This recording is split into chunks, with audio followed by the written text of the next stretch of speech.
کہ بے موسمی پھلوں کا ہونا کسی کے کمرے میں، اور ایسے کمرے میں جہاں کوئی داخل بھی نہ ہو سکے ایک بندے کے سوا، اور وہ جب دیکھے تو ظاہری بات ہے، جب پوچھا حضرت مریم سے تو کیا کہا؟ قال یا مریم ان لکی ھذا، اے مریم بتا یہ پھل کہاں سے آ گیا؟ قالت ہوا من عند اللہ، اس وقت حضرت مریم نے کہا یہ میرے رب کی طرف سے آیا۔ قالت ہوا من عند اللہ، اور آگے کیا فرمایا؟ ان اللہ یرزق من یشاء بغیر حساب، یہ رب کا دیا ہوا رزق ہے جس کو چاہے بے حساب عطا کر دے۔ اب حضرت مریم اپنے حجرے میں عبادت کر رہی ہیں، اور کمال یہ تھا کہ عام لڑکیاں جتنی ان کی جسامت،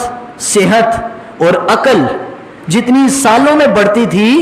حضرت مریم رضی اللہ تعالیٰ عنہ کی جسامت اور صحت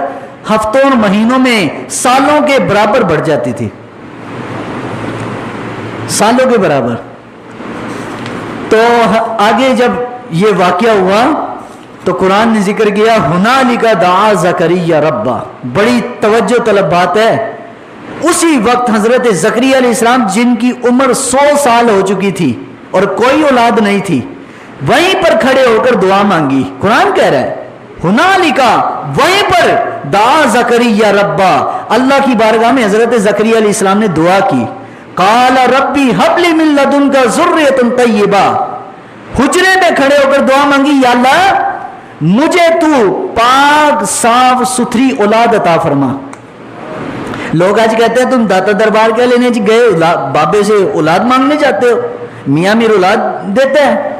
فلاں بابا فرید تجھے اولاد دے گا، اللہ سے مانگو۔ میں نے کہا ٹھیک ہے، یہی اگر قاعدہ کلیہ لے لو کہ اللہ سے مانگو، تو وہیں پر حضرت زکریا علیہ السلام کو یہ کرنا چاہیے تھا کہ حجرے سے باہر نکلتے، اپنی نماز پڑھتے اور پھر اللہ کی بارگاہ میں دعا مانگتے، لیکن دعا پہلے مانگی اور انک سمیع دعا، دعا مانگی اللہ کی ولیہ کے حجرے کے اندر۔ اب میں بتاؤں ہم مزاروں پہ کھڑے ہو کر دعا کیوں مانگتے ہیں، اس کی اصل کیا ہے؟ اس کی اصل یہ ہے کہ جس جگہ اللہ کے ولی کا مزار ہوتا ہے، اللہ کے ولی نے وہیں پر اکثر مزارات والوں نے، بزرگوں نے اسی جگہ عبادت کی ہوتی ہے، اور جس جگہ عبادت کی ہو تو قرآن یہ بتا رہا ہے کہ زکریا علیہ السلام نے اسی حجرے میں جس میں بی بی مریم عبادت کرتی تھی، وہاں پر کھڑے ہو کر جب دعا مانگی، اللہ تعالیٰ نے اسی وقت حضرت زکریا کی دعا کو قبول کیا، اور مانگا بھی کیا؟ اولاد مانگی۔ ہم اگر داتا دربار پر اولاد مانگنے جائیں تو لوگوں کو بڑی تکلیف ہوتی ہے،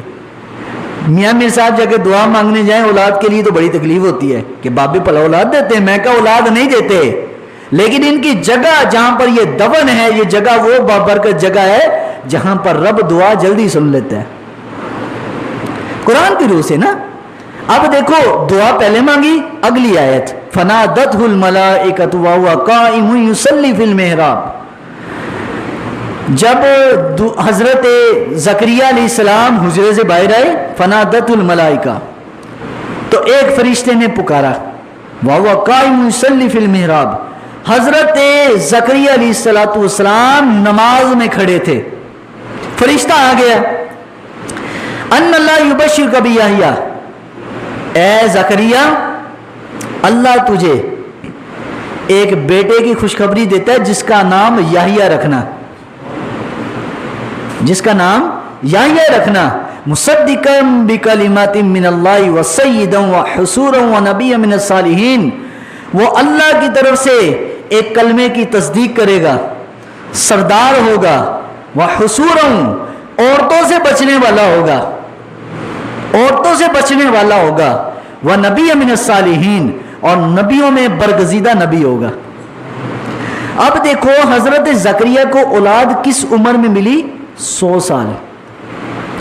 آپ ذرا سوچئے جس بندے کی اولاد نہ ہو 100 سال پہلے تک تو حضرت زکریا دعا مانگتے ہوں گے کہ نہیں؟ پہلے بھی ظاہری بات ہے دعا مانگی ہوگی، لیکن رب نے دعا قبول پہلے نہیں کی، اور نماز کے بعد دعا نہیں کی، دعا کی اللہ کے ولی کی اس دربار پر جہاں بی بی مریم رضی اللہ تعالیٰ عنہا عبادت کرتی تھی، اس حجرے میں دعا کی۔